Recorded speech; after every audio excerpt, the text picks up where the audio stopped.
Hello there, guys, and welcome back to my channel for my live reaction after Chelsea 3, Nottingham Forest 0. All the other way around as it was away from home in Nottingham at the City Ground. Nottingham Forest 0, Chelsea 3. Quite potentially, the most undeserved 3-0 win I might have ever really seen. But hey, I'll bloody take it. What a terrible first half. What a much better second half with 3 goals, but still a lot of moments of Forest just...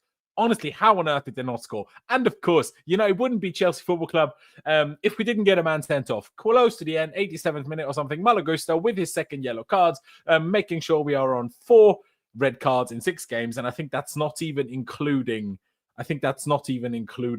the manager's red card in the last game. So here we are. It's no fun at Chelsea without a red card. And the Chelsea fans, in Cole Palmer's absence, have already, changed the Cole Palmer tune of Palmer again, ole, ole. They've just changed it into red card again. Ole, ole, ole. So that is fun. That is fun. Let me get to a couple of your comments, ladies and gentlemen. As you can see, just me, myself, and I want to interact with you guys. So get all your thoughts, get all your comments in the chat. I want to react to almost everything. Just have a discussion about the game because it wasn't pretty, but hey, we got the dub, and I think that's by far the most important thing, especially at the fact that we rested a fair few players, actually. Some of them rested in terms of being our decision. Some of them had to be rested because they weren't fully fit, like Enzo Fernandez, because, of course, we've got another big game coming up on Wednesday in the Champions League against Ajax Amsterdam. Uzair says, feels great to get the win after an international break on early kickoff. The red card, though, yeah, it does feel great. I mean, guys, think about it. How often do we win an early kickoff game on Saturday, let alone how often do we win it 3-0? Absolutely unbelievable things. I can't even bloody believe it. 3-0 on an early kickoff on Saturday. When will someone Google it or ChatGPT or something, but you can't trust that, can you? Someone figure out when was the last time we won an early kickoff 3-0 or by 3 goals, because it feels like decades ago. Lucky not to concede after international, just take the 3 points, get in. Yeah, exactly, Max. Lucky not to concede for sure, but just take the 3 points and move on. Dylan says, we still can't go a game without a red card. Luckily, we won. Luckily, we did win. Hafi says, set pieces and defenders FC is back. Kind of is, but, you know, swings and roundabouts. Well, the first goal wasn't a set piece. And the second goal was a free kick, I guess. And then obviously the last one was a set piece as well. So here we are, babe. But I'll take it. You know what I mean, Gio needs to start with João Pedro as number 10. 100% we'll get into that. But that is 100% what needs to be happening going forward while Liam Delap is injured and while Cole Palmer is injured. Because if João Pedro doesn't have Palmer behind him, or say Esteban at the 10, but we don't have enough fit wingers to even make that happen regularly, this needs to be the case. I completely agree. Daniel says, think Gusto was poor and played João Pedro as number 9, I guess, and number 10 until Cole Palmer's back and Gio up front with until the lap's back. Yeah, exactly. Ange been sacked at Forest. He got his P45. Don't know what that means, but yeah, he got absolutely done for. P45, is that some sort of UK slang about getting sacked or whatever? Maybe. I never expected a good performance. It was all about 3 points. Exactly. Like I said this to a lot of people crying and moaning about the first half, and it wasn't good. But at the same time, I was like, what are you really expecting? We're missing 4 of our 5 most important players here. With Palmer not there, with Caicedo not starting, with Enzo not even being in the squad, Levi Colwell out injured, that plus Cucurella are 5 most important players. So it's not exactly shocking, is it? Ange got sacked in the afternoon. Yes, he did. Not even sacked in the morning. Brutal. Yes, I mean, how long has passed since the game is finished? Because it's been, what, half an hour? Not even. Nottingham Forest Football Club can confirm that after a series of disappointing results and performances, Ange Postecoglu has been relieved of his duties as head coach with immediate effect. The club will make no further comment at this time. I mean, you knew it.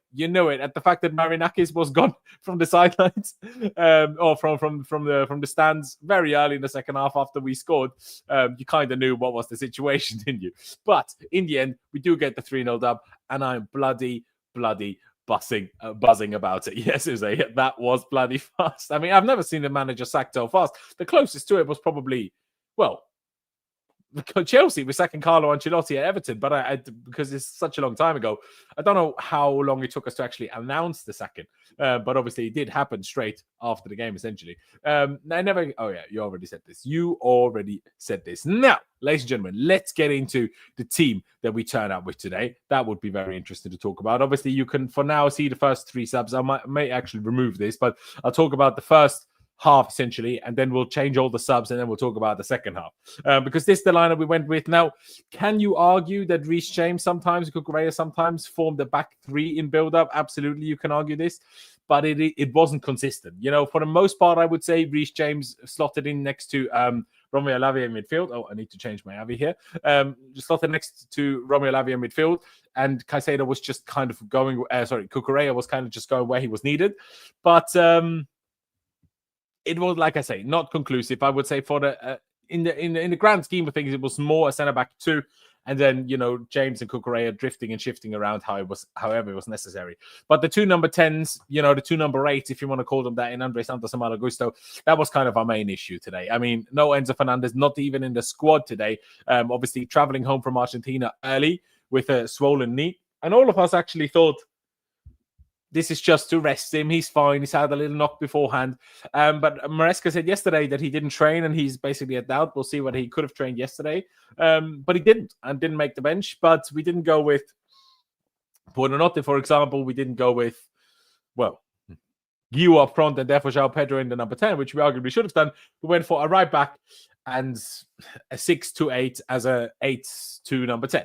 So that didn't really work out. Garnacho and Neto were supposed to hold the width.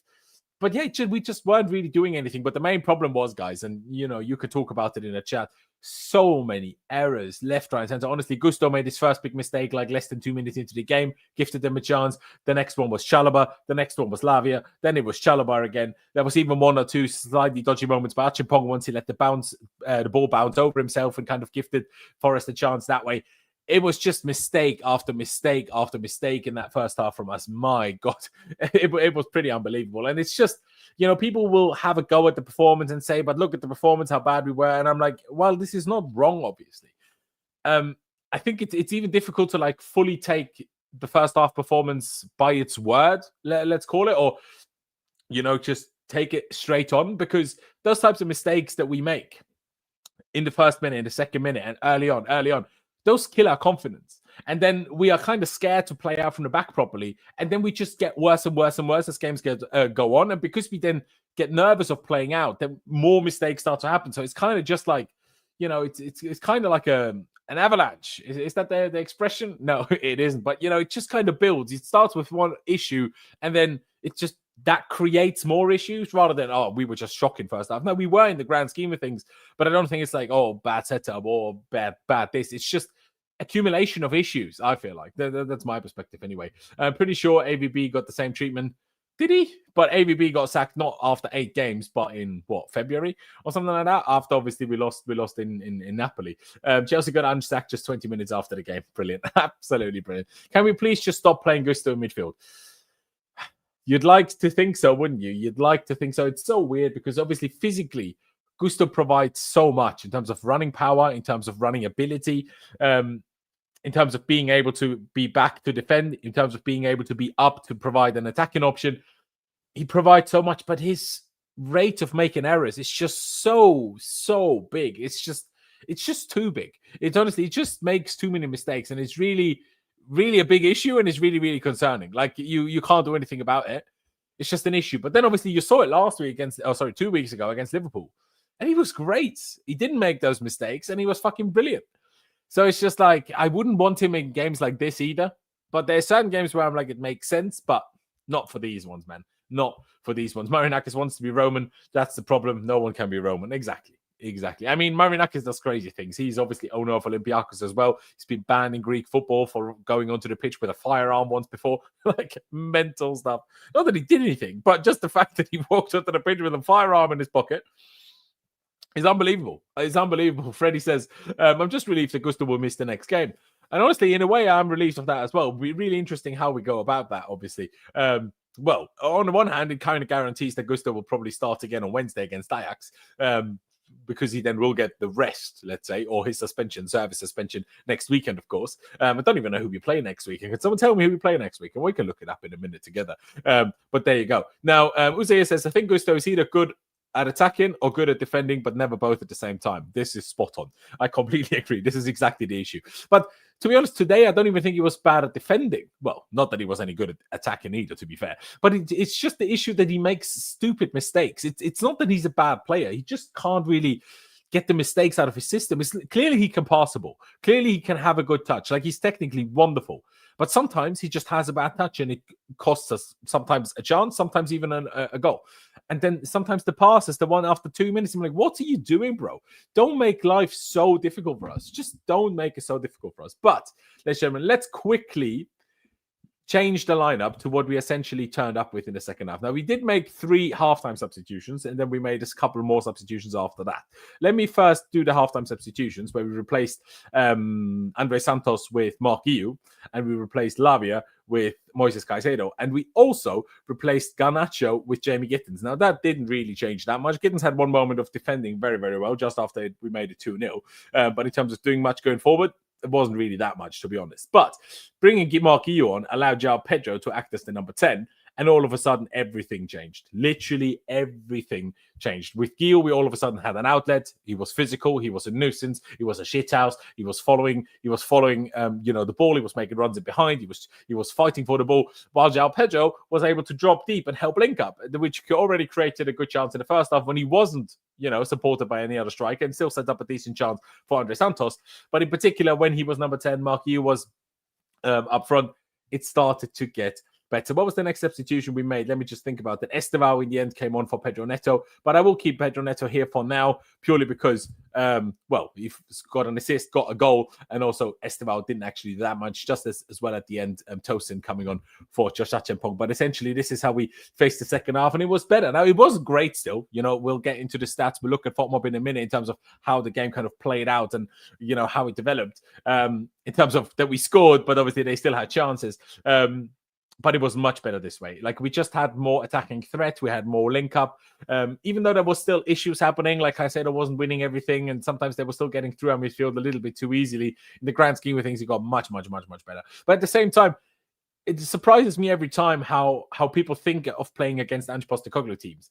Because you rarely, and even though Spurs finished 17th last season, it's actually rarely a situation of them playing badly and them getting just played off the park. They often concede too many goals because of how they play, but because of how they play, they still don't make it that easy for you until you get those goals. And it just took us quite a while until we got those goals today. But once we did, they still had their chances, but they just never really stop you creating. And especially once their kind of, motivation and their momentum on the day falls apart, it's difficult. When the atmosphere, dies, it's really, really difficult. Now, let's see a couple more of the messages in the chat here. A8 says, AVB wasn't that bad, to be fair. Yeah, them aging squad in transition, a team with no creativity, and other than Mata, who was a new signing, and a misfiring Torres.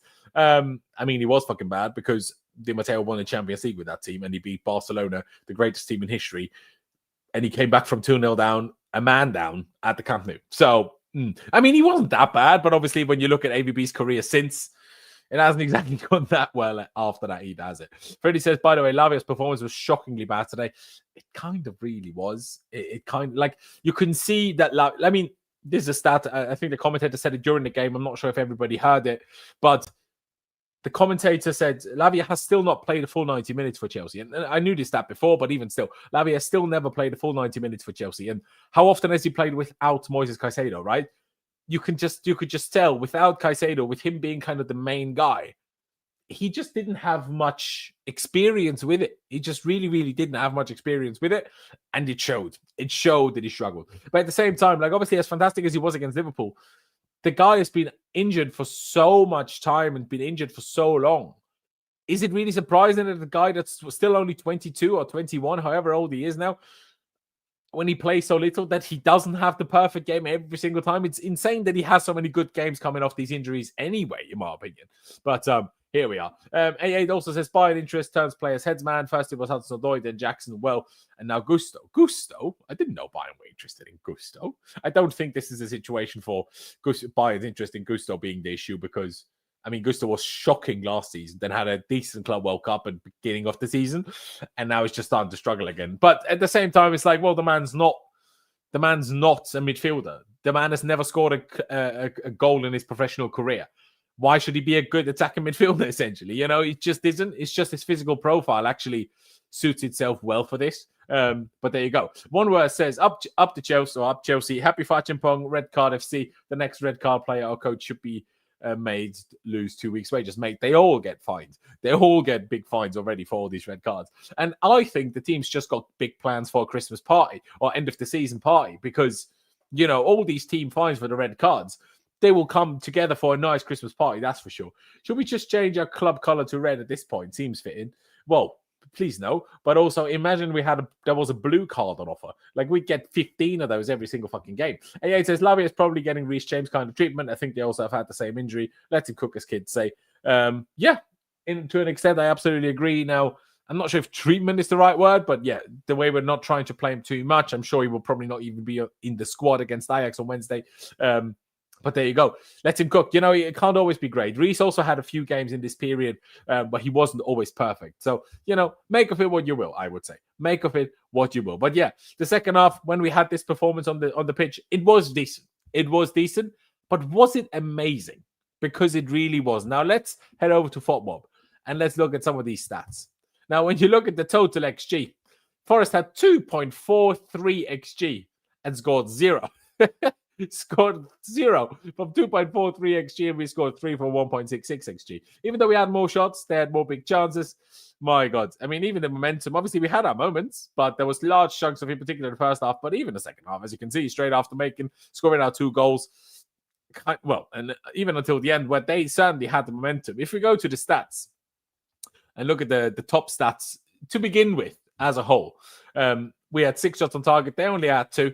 But that kind of shows you how bad their finishing, I guess, was, because, you know, with 2.43 XG to only have 2 shots on target is absolutely diabolical. Absolutely diabolical. You know, expected goals from open play, 1.3. Even from set plays, they had more, because someone in the chat said earlier, we're set piece FC. We just take a chance from set pieces and others don't. And I think this is a very happy change for me personally, because how many years were we just absolutely woeful, you know what I mean, of set pieces? Never a threat. Even last season, we were never a threat. This season, I think we're on 7 goals from set pieces already, just this Premier League season. And it's honestly kind of wild.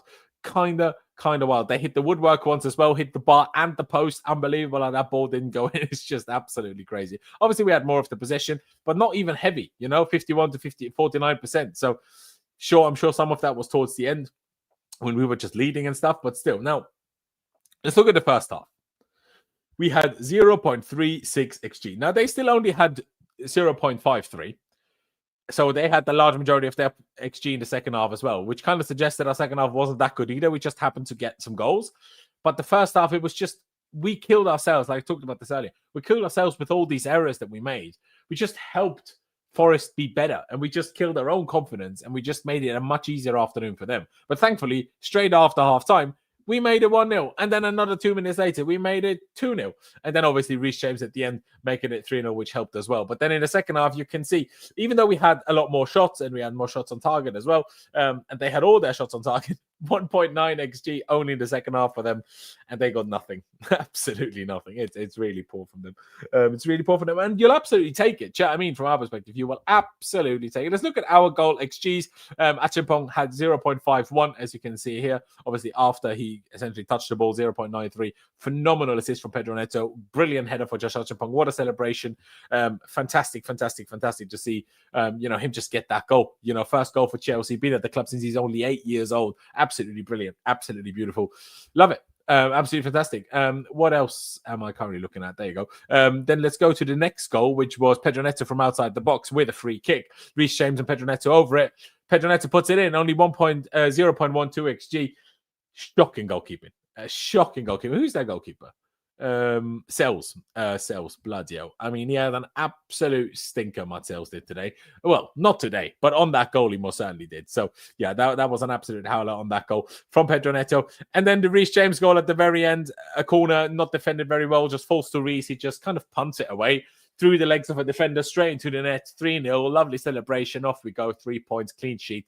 We love it. We absolutely love it. Now, obviously, other results in an ideal world going our way now, and then we can maybe slightly climb up the table. But at the end of the day, I'm happy. You know, I'm happy. It wasn't pretty, but like I said earlier, and I think it's important to remember this. Now, of course, in the second half, Caicedo did come on, but in the first half, we were, if I take Lavia out of this again, Caicedo out of this for Lavia again, we were without 4 of our 5 very most important players. And I'm not even including someone like Delap and therefore having actually like options in the team. You know what I mean? So like, no Palmer, our best player. No Caicedo, also our best player, our second best player, obviously in the first half. Enzo Fernandez, sometimes maybe not the best, but one of our most important players and the guy for the big goals and the big assists at Chelsea. Not even in the squad. And then on top of that, obviously all season long, Levi Colwill missing, our main defensive rock, and also our main guy for build-up. So we're missing a lot of crucial players. So that's why I wasn't particularly surprised that we weren't playing super well. As much as I would obviously want us to play really well every week, it's unrealistic. Like, how many teams do you know? And seriously, how many teams can you tell me that miss their 4 most important players, but still play really well? Or 4 of their 5 most important players. Imagine Arsenal are without Saka, are without Rice, are without Murillo, maybe whoever you'd class as their next most important players, or Saliba, obviously, Raya. Like, without 4 of them, imagine if City had no Rodri, no Haaland, no Bernardo Silva, no, I don't know, Gvardiol, John Stones, Ruben Dias, whoever you want to pick. It would affect them, it would affect them. Liverpool, the same, if they had no striker, if they had no, their best players in midfield missing, if they had no Van Dijk. That's how big it is for us. So, there you go. Of course, I would love us to play better. But it's just not as easy, is it? Like, it just simply isn't as easy as some people try to make it out to be, in my opinion. So happy we won the game. One verse says, in recent times, after games after international breaks, always or often end in a draw or a loss. Absolutely, so big. And then on top of that, not only was it a game after an international break, it was a game at early kickoff after the international break, making it even more difficult. Now, we were in a slightly luckier and better position than we often are for these types of games after the international break, because Caicedo was on international duty as much as he didn't start. He was still rested once he came on. I'm not sure why he was chosen not to start, maybe just with Wednesday in mind. And Enzo Fernandez was even sent back early as well. Again, he wasn't even in the squad either. And it's obviously the reason why Esteval didn't start, as much as people weren't maybe happy about it, and probably also the reason why he didn't come on at half-time, because he was out in Japan and South Korea with Brazil. So long journey, big jet lag, you know what I mean? Only came back on Thursday, Wednesday maybe. So a lot of jet lag in there, not ideal. And obviously, presumably, will start on Wednesday as well. So there you go. One verse says, Lavia game was not bad. Other players had a bad game, which makes him look worse. Santos, Guiu, Augusto, and Garnacho all play badly. Lavia made some important clearances and marking that kept us in the game. I mean, it swings and roundabouts, right? Like, it's a really important position that Romeo Lavia played today, being the single 6 for the most part. Now, does him playing a bad game or playing a lot of bad passes that just shouldn't happen, does that mean he didn't also have good moments? No, it doesn't. It's a 90-minute game of football. The likelihood that he has 0 good moments is quite slim, for a player in his position of the pitch. But I don't think you can say he was good. I mean, to be fair, you only said he was not bad. I think he was bad, but not like diabolically bad, if that makes sense. Freddie, says, I think Reece James is starting to become the leader we all want him to be. Honestly, I think he started to become that a little while ago already, but I agree. But at the same time, again, this is something I spoke about a fair few times in the past, where it's just like, should we really be surprised by this when you think about it? Because Reece James, a little bit like Romeo Lavia, like, he missed so much time, so much game time through injury straight after becoming captain, that it's like he didn't really get to experience and gain experience and develop his being a captain on the pitch. Like, I'm sure he did a lot of stuff off the pitch, but to find the confidence how to act as a captain on the pitch around your teammates, hold the team talk before, be the guy, drag the people by the scruff of the neck. This takes a little bit of time to get used to as well. And when, not only are you chosen as a really, really young captain, when, Thiago Silva was there, we could have made Thiago Silva captain for a year and let Reece James learn from him a little bit. But we made him captain straight away. And he missed a lot of time on the pitch in this period. So I think it's only natural that it takes him a bit longer. But yes, we are absolutely seeing, not only a fantastic Reece James that's fit consistently, pulling out of England squads essentially for the best of Chelsea. So he can be fit and available for Chelsea, playing full 90 again today, playing full 90 before the international break, but pulling out of England duty. proper Chelsea. I love that. Absolutely love that. Hopefully Thomas Tuchel doesn't take it too badly and still takes him and starts him at the World Cup. But maybe it's also better if Reece doesn't start at the World Cup, but obviously he missed the last one already and the Euros and stuff. So I really hope Reece gets to feature in the World Cup and be one of the main players for England. But yeah, Reece, what a guy, what a player. But somebody else that I want to highlight as we're talking about like leaders, a lot of criticism often goes to Pedro Neto. He doesn't score enough goals, doesn't get enough goals or assists, etc., etc., etc. Now, number one, did he today get an assist? A wonderful run and cross to Josh Acheampong, which, Acheampong obviously still had to score it, but the large chunk of the credit for this goal has to go to Pedro Neto. And then as much as the free kick goal that he scored was a goalkeeper's error and should have been saved, it was still really good from him. And not only did he step up with a goal and assist today, not only that, I also saw a number and multiple occasions where he was like the guy rattling and riling up the rest of the team. Like, when we had a free kick, he was like shouting and pleading, come on, guys, keep it moving. We need to be quick. We need to be on them. We need to be, trying. We need to be fighting. There was a moment when he played across to the far post. Garnacho had made to run. He was screaming at him. Is that always good? No.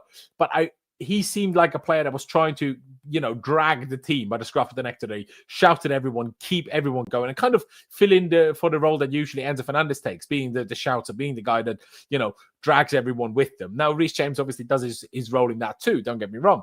But obviously you need sometimes not just one player on the pitch that does this, but it's, certainly different areas of the pitch. Reece James being a defender, part of the back three or the midfield too, the defensive one. Pedro Neto, of course, of the attackers. So really, really good from Pedro Neto in that sense as well. And on top of that, beating his own criticism, I suppose, of never getting goals and assists or not enough. Today, getting both. So really, really good job from him. Really, really good job from him. One verse says, Caicedo is Chelsea's anchor man. God help him to stay fit. We need Asuga to be fit again. Yeah, absolutely. We do need Asuga to be fit again. But obviously, give Lavia a bit of time. If Lavia manages to stay fit consistently, he will also look much, much, much, much better. Even if, for example, at times in the absence of Moises Caicedo, Lavia will also start to look better.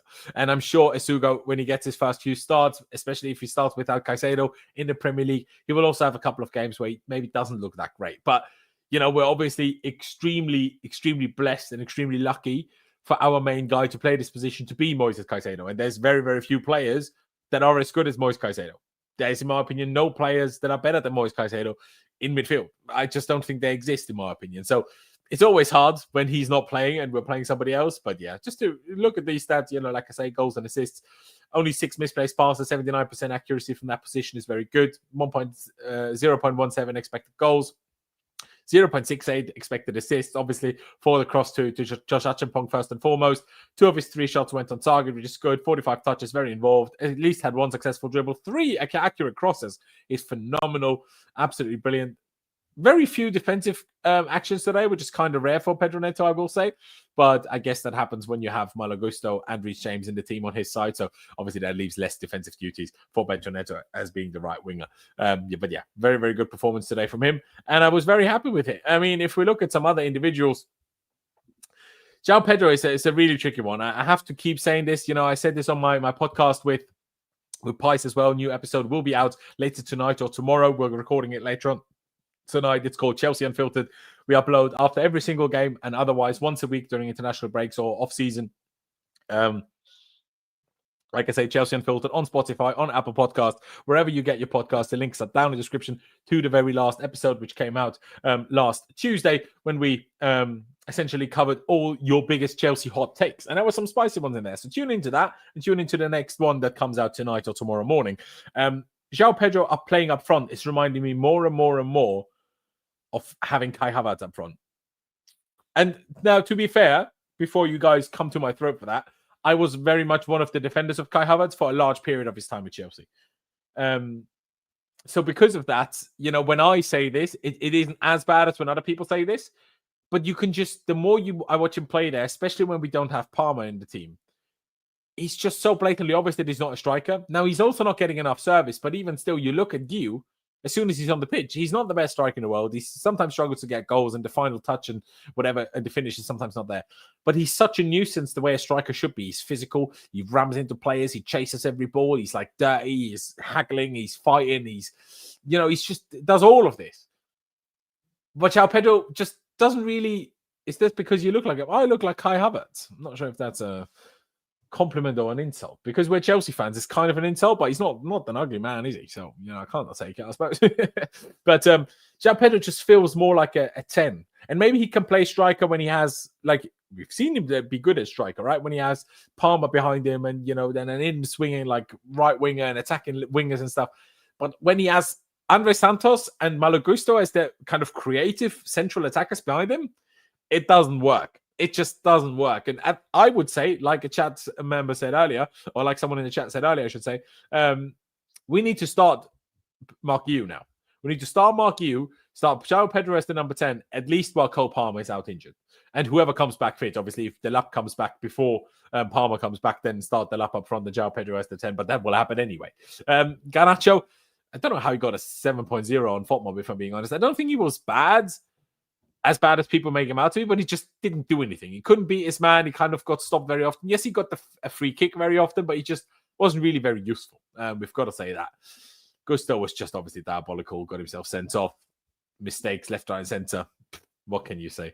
Reece James, assist. Now, the assist was maybe the easiest assist in the world. He literally just rolled the free kick into Enzo's path for like 20 centimeters. But then obviously the goal at the end, absolutely fantastic. He got awarded official man of the match as well, which I'll take. Josh Acheampong, like I say, one or two slightly dodgy moments in the first half, but he's 19. We can never, ever, ever forget that he's 19 years old at centre-back. When, the majority of his youth career played actually a right-back. And now he's playing not just right centre-back in the back three, he's playing central centre-back, one of two centre-backs, and sometimes central centre-back for build-up. Very, very different roles, and he's doing a phenomenal, phenomenal job. No idea where Wesley Fofana was today. Very interesting, because obviously he missed the last 3 games with concussion protocol after the game against Lincoln, when he got concussed by Jurgensen, essentially. And he was supposed to be back today. Maresca said in the press conference yesterday that Fofana is back today. So I don't really know how that came about, but I guess that's what transpired. Let me get a couple more messages in the chat. I don't know why I didn't get rid of the Caicedo one earlier. My apologies. Fire Raters, Kittens was a waste of space. He kind of was. He had one moment of where he defended quite well. When we look at his stats, I haven't really looked at it yet. I mean, similar to Garnacho in terms of passes. Garnacho at 7 of 8. He has 8 of 9. No successful dribbles. Yeah. One interception or clearance, whatever it was. Wasn't much to it, right? He didn't do much more than Garnacho did. That I think we can say confidently, for sure. Obviously, Cucurella, ever present, ever fantastic. And honestly, Sanchez is a weird one today. Now, the yellow card that he got himself, diabolical. We're 3-0 up and you're getting yourself booked for time wasting. Why? What a waste of time. So unnecessary, really. So unnecessary. But my biggest issue was his passing again today, because he made some really good saves. There was a couple of low down saves that he made. Honestly, it's probably this one, but it felt like it was further down, like a lower save. It was a really, really strong save. And I don't know. Yeah, absolutely brilliant. But it's passing 17 misplaced passes. Now, all 17 of those were long balls, but even still, 17 misplaced long balls. The amount of times that we build slowly and then we pass around the centre backs or pass it to Reece James, pass it to Lavia, and then in the end we go back to Sanchez, and instead of trying to recycle it one more time, he punts it, usually tries to punt it to Garnacho, and either Sanchez puts it out of play, or, Garnacho is in a 1v1 aerial duel against Milenkovic, who is, let's look at it quickly, 1.95 meters. So 6'6", 6'7", maybe 6'6", I think it is. How is Garnacho going to win these headers? So from a tactical perspective, from a decision perspective from Sanchez, woeful. But in terms of saves, he made some good ones today and, was crucial at times. So, I'll give him that. And also, if we're having a go at unnecessary yellow cards, obviously the Gusto second one for sure. But also Esteval just came off the bench, quite late on, didn't do much. We were 2-0 up, got the 3-0 towards the end. But why just pass the ball away for no reason at 3-0 up to get himself booked? Stupid. Absolutely stupid behavior. I've got to say it. I have to say it. I'm sorry. I am sorry. Let's get to a couple more messages in the chat. Here it is. Observation from one verse. Maresca need to desist from playing Chalobah on the left side of the centre-back. It takes ages for him to make a pass, and Chalobah needs to stop making 90% backward passes. Well, which one you want? You can't have a go at the backwards passes when you also have a go at it takes too long to pass or makes mistakes. I'd rather he pass it backwards and keep it safe, because the point, when Chalobah plays the left centre-back, he's not meant to be the guy that plays it out from the back. I don't fully disagree with you, but obviously Badia Schill's injured, Levi Koval's injured. Jorel Hato is very small and also very inexperienced. You don't really want to start two 19-year-old centre-backs next to each other. I know we had to against Liverpool, but it's not an ideal scenario, is it? So I hear what you're saying, but I think Acheampong is just more comfortable on the right, while Chalobah is more comfortable on the left than Acheampong is. So I wouldn't switch it round. And for me, Chalobah has to start for the meantime. Now, can you bring Tosin back in? But Tosin has his issues as well. Remember the goals that we conceded when just one long ball over the top and Tosin's defending in a one-on-one situation, which is so poor so often. So it's difficult at the moment. We're just missing crucial players, in that position. JC says, somehow I feel fine with Gusto red card, considering how bad he has been this season. Yeah, same, to be honest. A8 says, when Reece went to Wigan, I thought, come on, how on earth anyone can captain a side at 18 or 19 while on loan? No one's that much of a leader. But when he came back, I was like, okay, I get it now. So you see, weirdly, I didn't get that. Because... well, first of all, I think a lone player being a captain is always a bit ridiculous. Do you not really have anyone that is the real captain? Like, you can still have a lone player being a leader, but being actual captain, a bit weird. Now, Strasbourg is maybe slightly different when it's a Chelsea player, but even then, Andre Santos was often captain for Strasbourg last year. Kind of weird. But, yeah, in a way, I mean, I still think it needed to come out of Reece, even though he says he was always dreaming of being Chelsea captain and had that as a dream very early on, rather than, being highest goal scorer or, this and that. His big dream was being captain. But I think because he's just a bit of a shy person, more of an introvert than he is an extrovert, it just took a little bit of time to get it out of him. But I think it's more and more coming out, and he's proving to be a phenomenal captain and a phenomenal leader. Also, how detailed was the note from the manager? Thought our players were studying for exams. Yeah, literally. I mean, I tweeted it straight when it happened, and somehow it already has nearly 2,000 likes, which is kind of crazy. But yeah, let's get to that. I guess we can touch on that in a minute, or not in a minute. We can touch on it right now. Let me just open that one. This is my tweet. You can obviously see the picture. Instructions: score a goal. Reece James, yes, gaffer. No, but who was it that came on with that? Esteval came on with the little instruction sheet. Little, I say, huge instruction sheet. Carries it to Reece James. Reece is looking at it as if it's the most complicated thing he's ever seen, or the worst handwriting he's ever seen. He then gives it to Acheampong for a second and explains something to him. Then he gives it to Caicedo, who runs around telling people instructions as well. It was absolutely wild. But obviously, and then Reece looked at it 2 or 3 more times after that as well. It was brilliant. Absolutely brilliant. Made a great meme, gave me a lot of interactions on Twitter, so fantastic, and re-scored the goal. So yeah, there you go. I genuinely think the intent was to pair Pedro with the lap. I agree, he reminds me of Havertz or Nkunku with his positioning. Yeah, but then it's just stupid to let Jackson go. It's just stupid. Like, you can't have the lap as your only actual striker. Like, if that was the plan with João Pedro, don't hate the plan. Don't mind it. But then he can't play striker all the time. You know what I mean? He was slow. He can't dribble. Didn't do anything. Well, yeah. There you go. Yeah, his passing was shit today. One time his pass went out for a throw in and the other straight. The Forest player. You presumably talked about Sanchez. Honestly, there was way more than 2. He had 17 misplaced long balls. Our players getting booked like they're on a betting fixing scandal run, literally. We were the team with the most yellows last season. Let's one up and go for most reds, I guess. Yeah, we'll get both this season, most yellows and most reds at this point. Would Esteval be benched when everyone is fit? Isn't he too good for the bench, even though it's a good problem to have? No. When everybody is fit, and including Esteval being 100% fit, I don't think Esteval is on the bench. I think Esteval starts in that scenario. But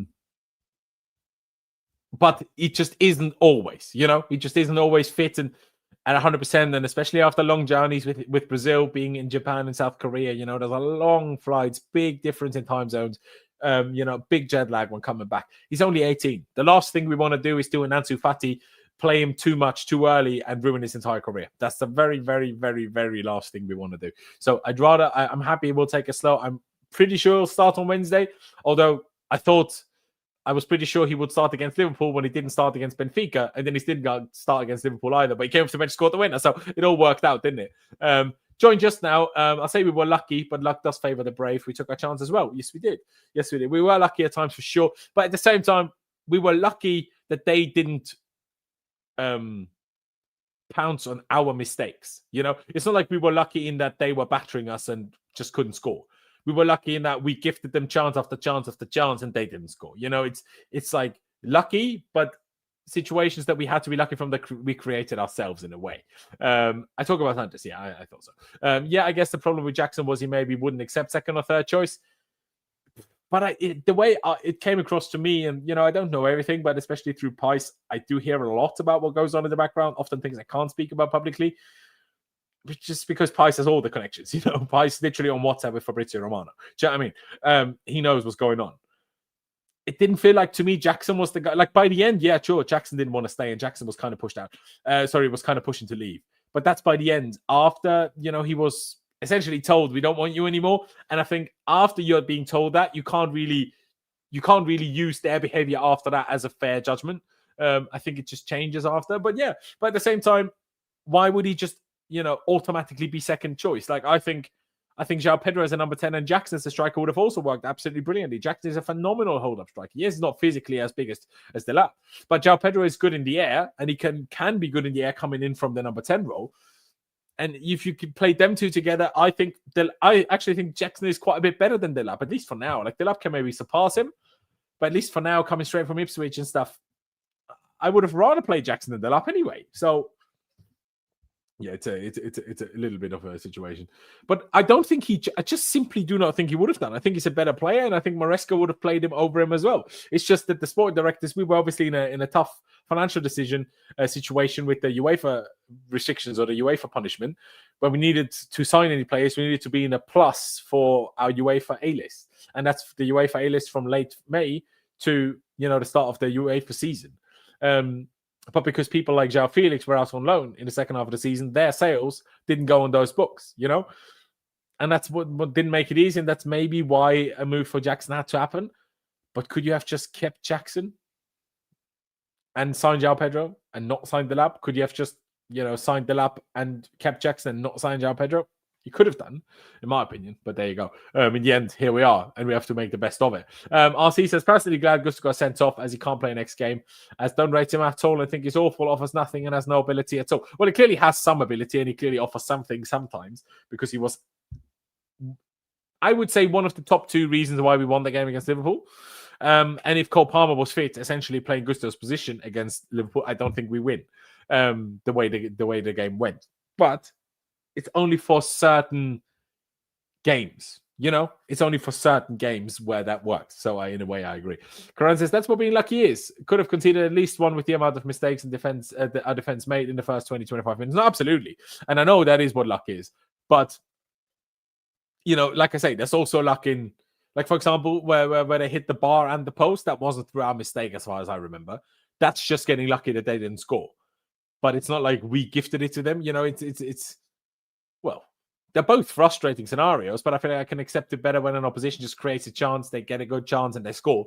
I find it easier to handle than when we just gift oppositions chances and then they score. You know what I mean? I think with our setup, you need a proper finisher up top. Yeah, but we don't have that. Delap isn't that, João Pedro isn't that, and Jackson wasn't that either. So then we just should have signed somebody else. Do you know what I mean? But there you go. Jackson acted strongly once we were linked with Osimhen. I don't reckon he'd have liked to the share time as the striker. Now, Osimhen is a whole different scenario to João Pedro, though. Now, or Delap, because Osimhen is on literally over 300k a week. Now, that's why we didn't sign Osimhen. So Osimhen was never, ever coming to Chelsea with those wage demands. It was never even an option. So I don't believe, I think it just happened to be the second red card by Jackson during the Club World Cup was during those Osimhen links. But the Osimhen links were already there last summer. We were linked to Osimhen for the last 4 years straight, right? Every single summer. So I don't think it has anything to do with Osimhen, but I also would understand not being able or willing to play second fiddle to Osimhen, because if you're signed such a proper name, a proper strike, and experienced man who's 27 years old or 26 years old or whatever he was, won the Scudetto, was the main man at Napoli, he would come in and want to be the main guy, a bit like when we signed Lukaku. But Delap isn't that. Delap came from a relegation team, and for a release clause of 30 million. He wouldn't have necessarily guaranteed to have started out as Jackson's different scenario. Palmer's out for 6 weeks. That's a bummer. We would have a full strength only next year. Yeah. I mean, we will only have a full strength next year anyway because of Levi Colwell. But yeah, it's frustrating, obviously, with Palmer. And I wouldn't be 100%, 1,000% relying on those 6 weeks either. I wouldn't be totally shocked if he's still, after the fact, still not 100% fit.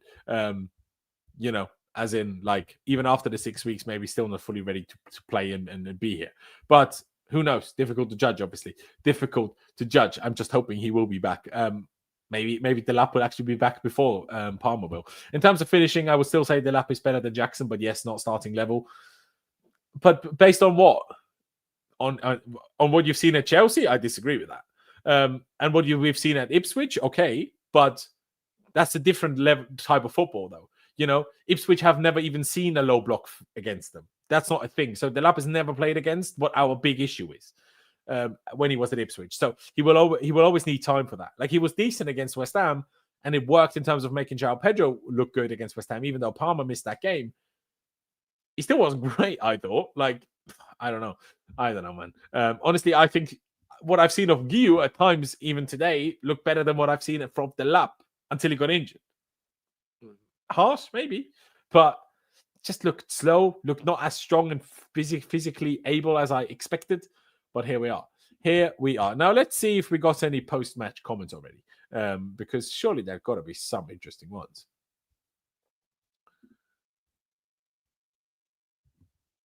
Okay.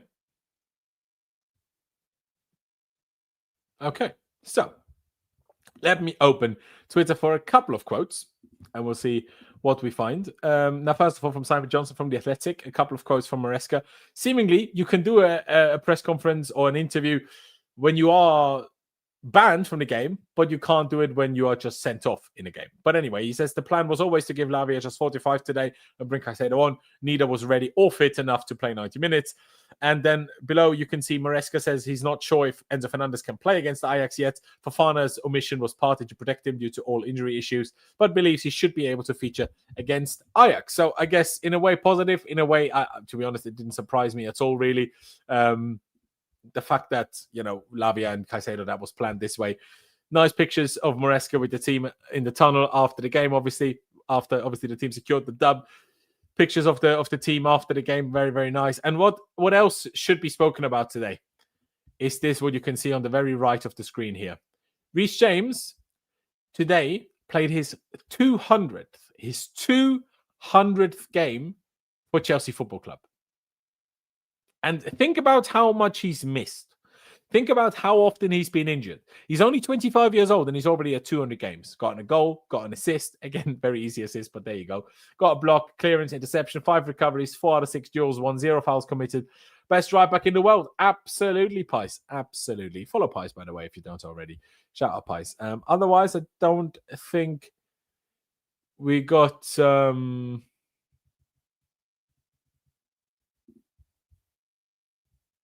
Yeah, I don't think we've got any other comments so far.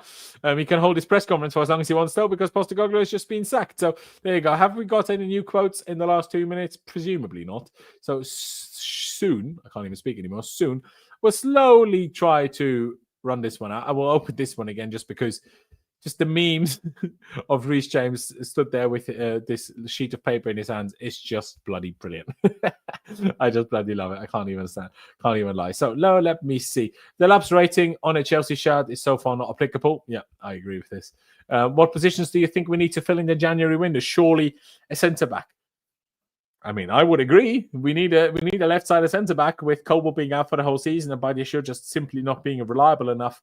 But by January, maybe Hato is then usable. But obviously, you sign young players, you need to give them a little bit of time until they are ready and usable in such, for them slightly off positions.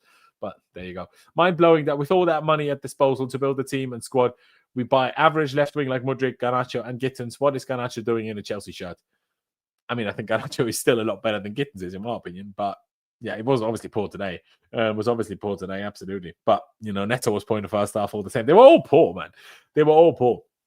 But yeah, I mean, Hudson-Odoi is better than our left wings. Christian Pulisic is better than our left wings. Yeah. The amount of money we've sunk at left wing is wild. Obviously, 60-odd, 70 million on Mudryk. No, don't be bad. Now, I'm sure we will sue somebody and get some of that money back. But even still, Garnacho and Gittins, over 90 million in total. Wild. Absolutely wild. Yeah, I'm just thinking of ball striker. Delap is a better striker off the ball, but I understand there's more to being a striker. Okay, yeah, valid. I agree with that. Players should also give a big hug to Ange. Yeah, maybe enough. And the left wing, a good quality left wing. Yeah, no, but JC, that's not happening though, is it? Like, even though there's supposedly some links to Semenyo, we are not buying another left winger. We just literally spent 93 million on 2 left wingers this summer. We're not buying a left winger. Like, you might not like them, but we're not buying a new one. That's for damn sure, guys. That's absolutely guaranteed. I think we could play Gio and Pedro at 10. Pedro shines at 10. Yeah, I agree. I think we should be doing that every game from now on. Karan, are you German, by the way? Because it says .de, like _de at the end. Or maybe you just live in Germany, obviously.